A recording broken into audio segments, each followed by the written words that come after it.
lagu jiray doorasho lagu soo heshiiyey oo muddo soo socotay oo xildhibaanada qaar ay soo baxeen annagoo dhan waxaan quudareynaynay in la saxo doorashooyinka ay noqdaan doorashooyin hufan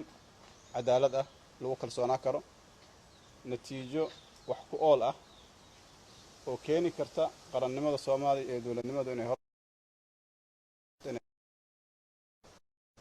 sibdaro wixii dhacay shalay xumaado ra'iisul wasaarihii loo xil saaray doorashooyinka inuu qabto in la isku dayo sharci darrada shaqada in looga qaado xafiiska laga xirto loo adeegsado awood ciidan waxay noqotay arrintii aan la filaynin aad iyo aad u xun taas marka waxaan la wadaagaynaa dadka Soomaaliyeed meel joogaan bay adduunkaba inaan aad iyo aad uga xunnahay ayna tahay tilaab aan sax ahayn ka weecatay sharcigii iyo dhaqankii wanaagsanaa ee dawladnimada intaas markii aan ka gudbo marxaladda hadda la joogo waa marxalad aad xasaasi u ah u baahan siyaasiyiinta iyo dadka Soomaaliyeed iyo adduunka inta gacanta siisa Soomaalidaba inaan awoodeena isugu geyno dhamaystirka doorashooyinka lana saxo khaladaadka ka jira iyo mugdiga taas wadda aan ahayn oo furan ma jirto wadda kasta oo taas ka soo hartana waxay horseedi kartaa burbur iyo dhibaato diyaarna u maaha dadka Soomaaliyeed inay mar kale galaan mugdi siyaasadeed iyo dhiig daata ilaahay subxaanahu wa ta'aala waxaan ka baryaynaa quluubta inuu hanuuniyo dariiqa wanaagsan ku hanuuniyo dadka Soomaaliyeed maanta waxaad ogtihiin amni darro gaajo iyo macluul iyo abaaro maxaan ku yiraahdaa kala qaybsanaan cudurkaas maanta covid-ka oo cid ka warhaysa aysan jirin si gaara uga warhaysa si gaara ugu dadaalaysa aysan jirin ayay la daala dhacayaan marka waxaan rabnaa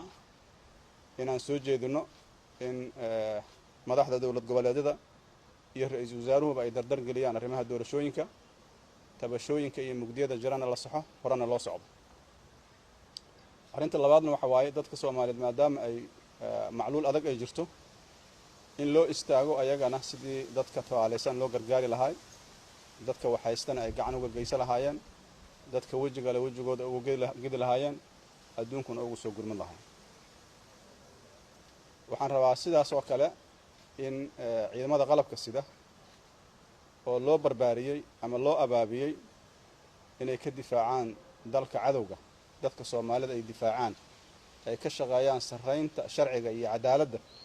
inaan loo adeegsan siyaasad iyo dana gaara oo ay ku akaadaan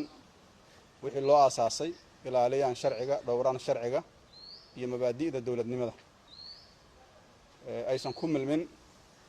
maxaan ku yiraahdaa siyaasadda ciidan shacabkiisa la diriray waa ognahay meesha uu ku dambaynayo marka waxaan leenahay Soomaali haddaana maanta waxaan khibrad u leenahay waa khalad siyaasi oo dhaca iyo ciidanka loo adeegsado dana siyaasadeed oo lagu dhibaateeyo shacabka meesha uu ku dambaynayo marka ayagana waxaan leenahay ilaaliya sharafka dadka Soomaaliyeed iyo karaamadooda iyo wixii aad u dhaarateen oo dhaxanta aad u jeefateen qorraxda aad u joogteen aad u dhaawacanteen saaxiibadiina ay u dhinteen ilaaliya oo ah inuu sareeyo sharciga amnigana la ilaaliyo waxaan ognahay xilliyadii la soo dhaafay ciidanka qalabka sida in loo adeegsaday siyaasad aan loo adeegsanin wixii loo abuuray oo ahaaday cadawga al-shabaab oo naafeeyay horukaca iyo horumarka dalka in lagu waajaho ayadoo dhaqaalaha iyo juhdiga ku baxaya in laga qaado shacabka Soomaaliyeed in adduunka ay ku deeqaan runtii waa nasiib darro in wali loo adeegsanayo ciidamada qalabka sida siyaasad iyo cadaalad darro iyo dulmi in la hor istaago doorashooyinka waxaan rabaa inaan uga gudbo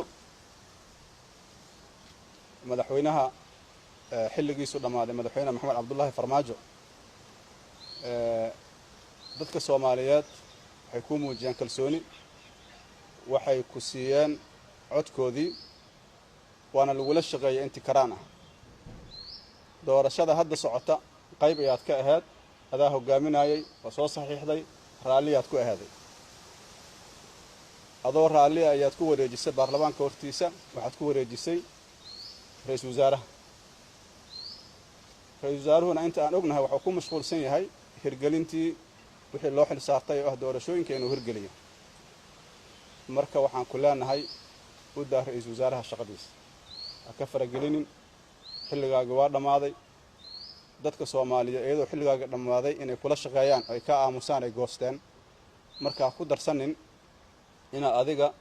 cid kale sharci darro xafiiska uga qaado maanta waxa ku banaan waxa waaye ra'iisul wasaaraha inaad ku garab siiso doorashooyinku inay dhacaan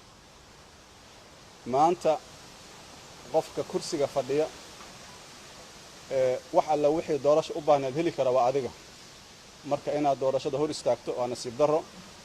waana waxaan la filaynin dad murashaxiina oo adiga kula mida oo dalkan soo hogaamiyay raba inay hogaamiyaan ayaa banaanka jooga oo doorashada aan qayb ka ahayn waxayna ku qanceen inay doorashadaas ka qayb qaataan marka waxaan ku leenahay carqaladda ka daa doorashooyinka labo ciidamada qalabka sida ha u adeegsanin siyaasad in badan aad soo samaysay waa lagu soo dadaalay meelaa la soo gaarsiiyey wiilasha dhallinyarada ee hamiga u leh inay dalkooda u adeegaan hamarin habaabina sidaasoo kale ummadda Soomaaliyeed maanta hami waxay u leedahay inay ka gudubto marxaladda adag oo aysan ku laabanin marxalad mataqaanaa dhiig oo daato ayadana sabab ha u noqonin intaas markii aan ka gudbo waxaan rabaa dawladnimada Soomaaliya sida u jilcan tahay inaan wax dul istaago tilaabtii shala dhacday waxaad gara kartiin waxa khalal dawladnimo ay dhalisay sanadkii la soo dhaafay hay'adaha dawladdu maalinta ka dambeysay waa si wiiqmayeen laakiin maalinta ka dambeysay marka siyaasiyiintu ay qaadaan tilaaban wanaagsaneen waxa dhacay ciidamadu inay kala furmaan taasna waxa waaye hareer marka sharciga la hareer maray waxaan rabnaa dalkan inuu noqdo dal ku dhisan sharci dal ku dhisan doorasho xur oo xalaal ah dad ku dhisan cadaalad inuu noqdo taas ma aha mid laga tanaasuli karo madaxweynaha looga tanaasuli karin ra'iisul wasaaraha looga tanaasuli karin baarlamaanka looga tanaasuli karin cid walba oo isku dayda inay hor istaagtaan looga tanaasuli karin marxaladda dawladnimadu waa marxalad soo dhismaysay maalin walbana dadka Soomaaliyeed waxay helayeen khibrad dawladnimo oo keenaysa inay ku far adeegaan sharciga marka waxaan ugu baaqayaa dhammaan dadka Soomaaliyeed inay ku far adeegaan sharciga doorashadana la xoojiyo cid kasta oo dariiqaan ahayn rabta inay marsiisan in laga wada hor yimaado ugu dambeyn waxaan rabaa inaan ugu baaqo dawladaha daneeya Soomaaliya oo garab istaagay ayagoo mahadsan dalkan waxaan rabnaa inuu noqdo dal dimuqraadi ah waxaan rabnaa dal si nabada isu doorta si nabada xilka isugu wareejiyo inuu noqdo gacan ku siiya shacabka Soomaaliyeed sidaas waa mahadsantiin. Assalaamu calaykum waraxmatullaahi wabarakaatuh.